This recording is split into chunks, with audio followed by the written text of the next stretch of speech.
I love being married. It's so great to find that one special person you want to annoy for the rest of your life. That's one of my favorite quotes by Rita.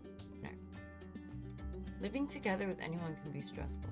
Imagine learning to live together with someone whom you want to be with till death do us part. This is a process, one that should be worked through before marriage.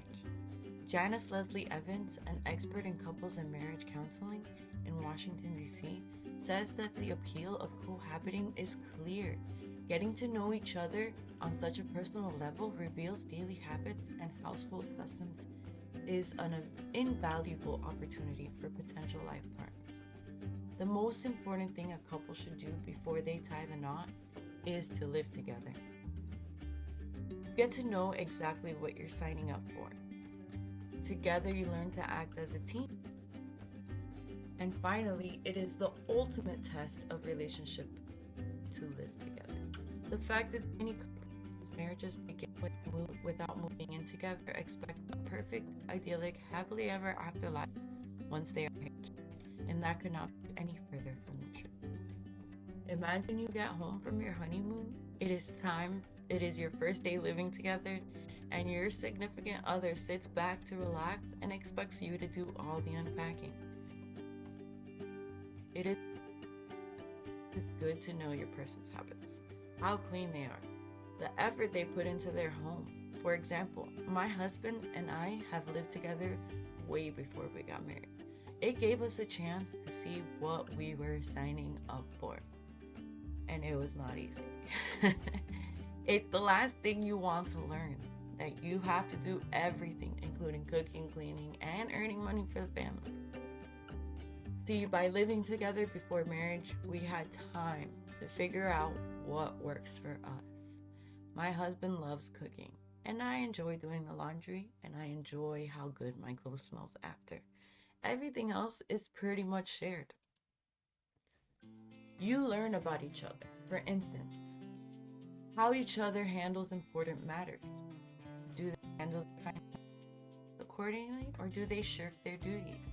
I would not want to find out after getting married to someone that they are not financially responsible. Couples can find out over time what the other person's priorities and values are, and see if these are truly aligned before making a commitment.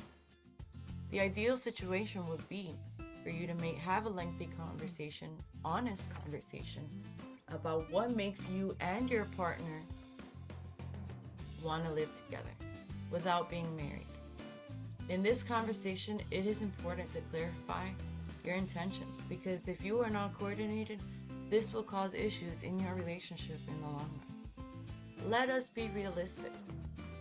Anyone who's had a divorce can tell you the cost of divorcing is considerably higher than the cost of moving out prior to getting married. There is a perception that living together before marriage can cause some couples to become less committed to one another and feel less satisfied with the arrangement. However, would you not want to find out before marriage that you are not content with your living situation with your significant other? There's a scene in this movie called Think Like a Man with Gabrielle Union, where she's a hardworking woman in a 10-year or more relationship with a man-child. Guess what? They lived together without being married, and she had it up to the last straw waiting around for him to step it up. Now, I will circle back to this. Having lived together before marriage provides the opportunity to learn how to navigate a life together, become a team. The breakup of a couple who lives together is a bit more difficult. Whenever things do not work out, you may think twice about bailing. Living together before marriage is an excellent way to realize the importance of teamwork and the risks of handling couple obstacles alone. Back to my mention of the movie, Think Like a Man, Gabrielle finally gave her boyfriend an ultimatum. I personally don't like ultimatums, but it worked out for them. They had lived together for a while already. She knew what she wanted, and their relationship was not in sync. I believe because he lived with her and he had time to think, he realized he needed to step it up. If not, he was going to lose a good woman. Spoiler alert, he stepped it up and they got married. After living together for so long, they had an unbreakable bond. They might have lost their way a little bit. Nonetheless, their bond was so strong that they found their way back. Living together before marriage is understanding that you both contribute to the success of your relationship, and you must do your part to make it work. Your relationship will turn from two people who live together to one where you long to help your partner succeed because you are finally beginning to realize that when one of you succeeds, you will both succeed. Normally, would you buy a car before driving it? No. So if this is true, why would you want to marry someone without first checking out whether you will be able to live together? This is the ultimate test for your relationship before marriage.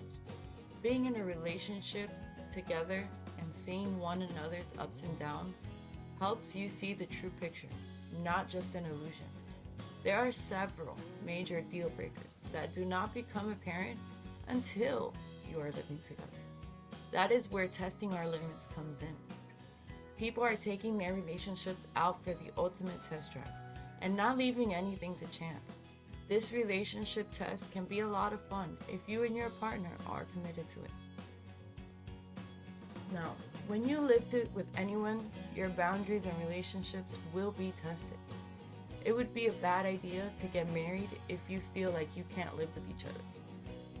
The most important thing a couple should do before they tie the knot is live together. Relationships need intimacy, but marriage is needed even more. By living together before marriage, you create boundaries, learn to live together as a team. You create a strong bond. You give power to that intimacy that will give fortitude to your relationship and ultimately your marriage.